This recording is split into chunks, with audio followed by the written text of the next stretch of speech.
magandang araw mga kaparehas. Narito po tayo sa pamalaang barangay ng Barangay Ulingaw, San Rafael, Bulacan, na kung saan ay makapanayan po natin ang butihing lingkod. Naglilingkod, nagsiservisyo, nagmamalasakit, gumagawa at gagawa pa ng kabutihan dito po sa Barangay Ulingaw, San Rafael, Bulacan, na si ginagalang po ng barangay, Kapitan Eliseo Eli Manuel. Kap, kumusta na po ba kayo? Mabuti po, ma'am. Mabuti naman po. Okay, Kap, may tanong ko lang po, kumusta na po ba sa ngayon ang ating Barangay Ulingaw? Kasalukuyan po kaming kasamahan ko mga kagawad na gusto naming maayos po ang Barangay Ulingaw. At tulad po, tuloy-tuloy na po ang sasabihin ko sa inyo.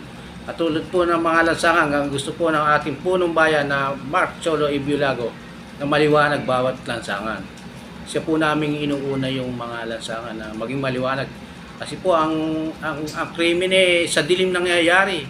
Ngayon po kung maliwanag, hindi po sila makakagawa ng krimen. Yun po ang aming inaasikaso sa ngayon. Okay. Pero Kap, maitanong ko lang po, for the 100 days, ano na po ba ating na-actionan or tinatawag nating accomplishment na po, Kap? Yan po ang una po naming iniisip magkaroon po ng daycare center sa kagandahang loob po ng ating Engineer Sertino Villanca, anak po ni Engineer Ireneo Villanca. Sila po ay muling nagkaloob ng lupa dito para magkaroon po tayo ng tayuan ng daycare. Okay. Pero para sa inyo, Kap, ano naman po ang ating mga karagdagan pang mga priorities na nabanggit nyo pong kailangan pailawan ng ating buong Barangay Ulingaw? Yung pong highway, yan po, yung looban, yung mga liblib pong rugal para po maliwanagan. Okay. Ang isa pang priority ko, mayroon po tayong mga kalsada na kailangan pong masimento at yung pong truck, medyo may edad na po yung truck natin, kailangan pong palitan na.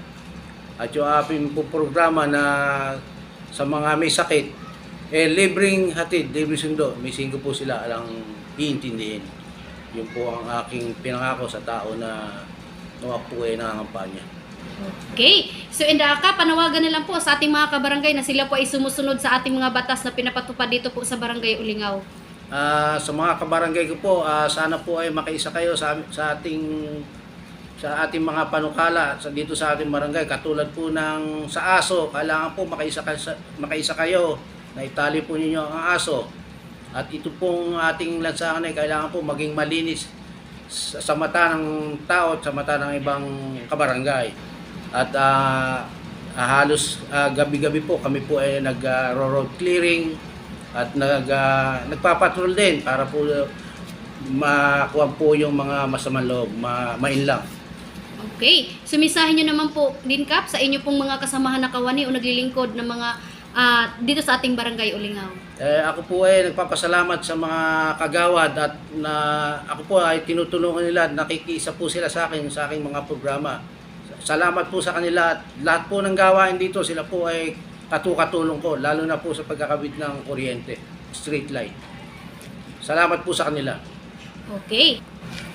Ako po ay nagpapasalamat sa mga kasamahang kagawad. Unang-una po kay Rafael Hipolito, kay Christian Hipolito, kay Nerissa Hiwatig, kay Ricardo De Vera,